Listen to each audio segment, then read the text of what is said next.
அப்போஸ்தலனாகிய யோவான் எழுதின 3ஆம் நிருபம். மூப்பனாகிய நான் சத்தியத்தின்படி நேசிக்கிற பிரியமான காயுவுக்கு எழுதுகிறதாவது: பிரியமானவனே, உன் ஆத்துமா வாழ்கிறது போல நீ எல்லாவற்றிலும் வாழ்ந்து சுகமாயிருக்கும்படி வேண்டுகிறேன். சகோதரர் வந்து நீ சத்தியத்தில் நடந்து கொள்கிறாய் என்று உன்னுடைய உண்மையைக் குறித்து சாட்சி கொடுத்தபோது மிகவும் சந்தோஷப்பட்டேன். என் பிள்ளைகள் சத்தியத்திலே நடக்கிறார்கள் என்று நான் கேள்விப்படுகிற சந்தோஷத்திலும் அதிகமான சந்தோஷம் எனக்கு இல்லை. பிரியமானவனே, நீ சகோதரருக்கும் அந்நியருக்கும் செய்கிற யாவற்றையும் உண்மையாய் செய்கிறாய். அவர்கள் உன்னுடைய அன்பை குறித்து சபைக்கு முன்பாக சாட்சி சொன்னார்கள்.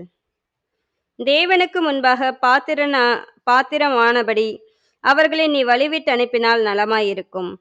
ஏனெனில் அவர்கள் புற ஜாதியாரிடத்தில் ஒன்றும் வாங்காமல் அவருடைய நாமத்தின் நிமித்தம் புறப்பட்டு போனார்கள்.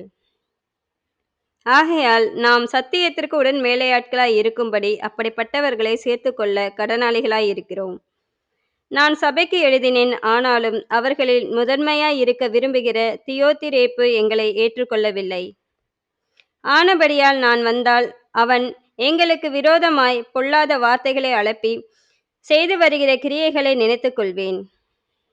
அவன் இப்படி செய்து வருவதும் போதாமல் தான் சகோதரரை ஏற்றுக்கொள்ளாமல் இருக்கிறதுமன்றி ஏற்றுக்கொள்ள மனதாய் இருக்கிறவர்களையும் தடை செய்து சபைக்கு புறம்பே தள்ளுகிறான். பிரியமானவனே, நீ தீமையானதை பின்பற்றாமல் நன்மையானதை பின்பற்று.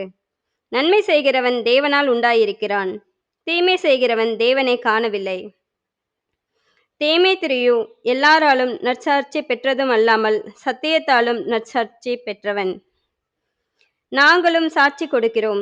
எங்கள் சாட்சி மெய் என்று அறிவீர்கள். எழுத வேண்டிய காரியங்கள் அநேகம் உண்டு. ஆனால் மையினாலும் இறகினாலும் எழுத எனக்கு மனதில்லை. சீக்கிரமாய் உன்னை காணலாம் என்று நம்பியிருக்கிறேன். அப்பொழுது முகமுகமாய் பேசிக்கொள்வோம். உனக்கு சமாதானம் உண்டாவதாக.